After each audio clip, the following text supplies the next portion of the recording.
राजधानी भोपाल से जहां पर राज्य मंत्री प्रतिमा बागरी के जाति प्रमाण पत्र मामले में नया मोड़ सामने आया है। सुनवाई से पहले मुनादी कराए जाने पर जताई नाराजगी। प्रतिमा बागरी ने सीएम डॉक्टर मोहन यादव ने की शिकायत। तो ये बड़ी खबर आपको बता रहे हैं, मुनादी का आदेश देने वाले अधिकारी पर कार्रवाई की मांग। कैबिनेट बैठक के बाद कई मंत्रियों ने मुख्यमंत्री से की अपील। छानबीन समिति 2 सप्ताह में अपना फैसला दे सकती है। तो ये बड़ी खबर आपको बता रहे हैं। मोहन यादव से शिकायत की है। मुख्यमंत्री डॉक्टर मोहन यादव से मुनादी का आदेश देने वाले अधिकारी पर कार्रवाई की उठी मांग। कैबिनेट बैठक के बाद कई मंत्रियों ने मुख्यमंत्री से मुलाकात की। छानबीन समिति 2 सप्ताह में अपना फैसला दे सकती है। तो यह बड़ी खबर आपको बता रहे हैं।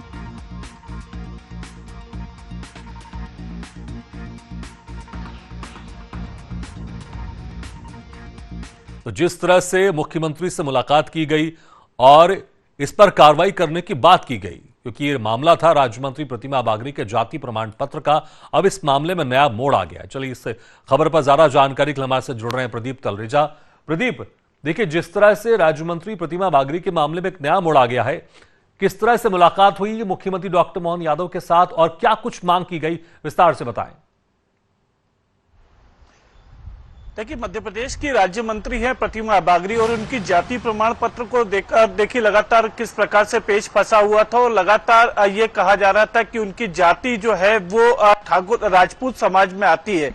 और देखिए ये आरोप जो है वो अनुसूचित जाति के प्रदेश अध्यक्ष कांग्रेस के प्रदीप अहिरवार, उन्होंने इस आवेदन लगाए थे और इस चीज को कहा था कि ये फर्जी जाति प्रमाण पत्र है। और देखिए इसी प्रमाण पत्र की सुनवाई लगातार हो रही थी और इस पूरे मामले को लेकर के ये कहा जा रहा था कि अपनी छानबीन समिति को जो है अपने तमाम दस्तावेज प्रस्तुत करे।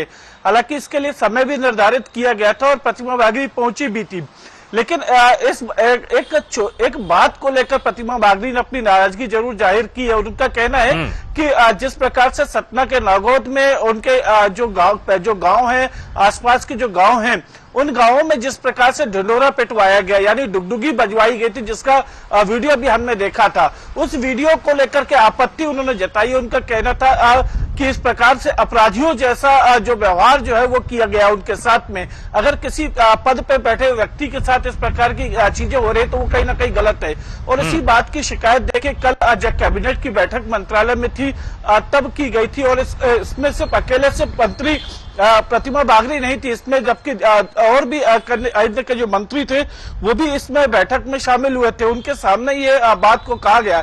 देखिए अगर बैठक को लेकर के अगर बात की जाए इस प्रकार में, इसमें उप मुख्यमंत्री जगदीश देवड़ा भी शामिल थे। इसके अलावा जनजाति विकास मंत्री विजय शाह है, दिलीप जायसवाल, गौतम टेटवाल, लखन पटेल और इसके अलावा देखिए दिलीप अहिरवार, इन सभी ने मुख्यमंत्री से मुलाकात की और उन दोषी अधिकारियों पर कार्रवाई की बात कही है जिन्होंने इस प्रकार की जो डुगडुगी बजाने की जो बात है या जो ढिंढोरा पिटवाया गया उसको लेकर के उन्होंने आपत्ति जताई। उनका कहना था कि ऐसा लग रहा था जैसे जब डुगडुगी बज रही थी या जो वहां पर जो जिला प्रशासन के द्वारा जो ये काम किया गया वो कहीं ना कहीं एक अपराधी जैसा उनको सलूक किया गया और पद पे बैठे हुए मंत्री के साथ इस प्रकार का चीज होना वो कहीं ना कहीं गलत था। और इस पूरे मामले को लेकर देखिए इसके अलावा भी उन्होंने बात कही गई कि तमाम जो जाति आपके प्रमाण पत्र छानबीन समिति को उन्होंने वंशावली के आधार पर लगभग 110 साल के जो वंशावली के जो उनके पास प्रमाण थे वो लेकर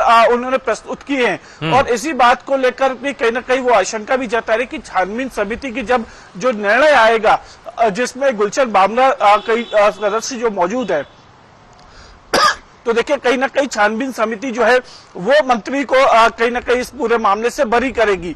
लेकिन देखिए एक आपत्ति इसी बात को लेकर थी कि एक मंत्री एक संवैधानिक पद पे बैठे हुए व्यक्ति के साथ इस प्रकार की घटना होना कहीं ना कहीं उनको गलत लगा। उसको लेकर उन्होंने अपनी आपत्ति जो है वो दर्ज कराई है। बिल्कुल बिल्कुल प्रदीप, बहुत बहुत शुक्रिया तमाम जानकारी के लिए। तो आपत्ति दर्ज कराई गई है, लेकिन अब छानबीन समिति 2 सप्ताह में अपना फैसला देगी।